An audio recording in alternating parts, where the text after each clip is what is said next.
Hello, everyone. Welcome to our channel. Today, we're diving into the fascinating world of propagating techniques. Whether you're a seasoned gardener or just starting out, understanding these methods can help you propagate plants effectively. Let's get started.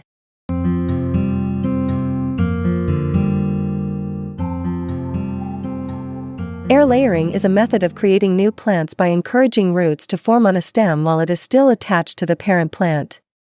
Unlike traditional cuttings, air layering allows you to grow a new plant with an established root system before separating it from the parent. Choose a branch from last season's growth that's thicker than a pencil.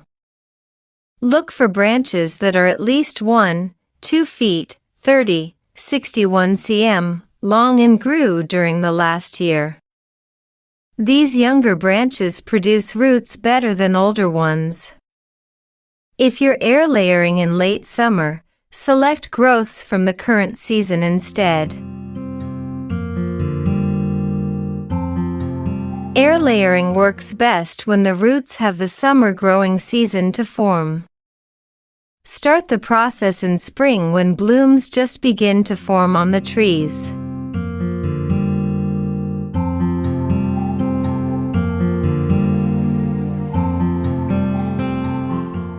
Dampen sphagnum moss and wrap it around the exposed wood where you made the cuts. This helps lock in moisture and encourages root formation. Cover the moss with plastic wrap to conserve moisture. Monitor the branch for root growth. Once you see roots developing, you can remove the branch and plant it in a pot to allow it to grow independently.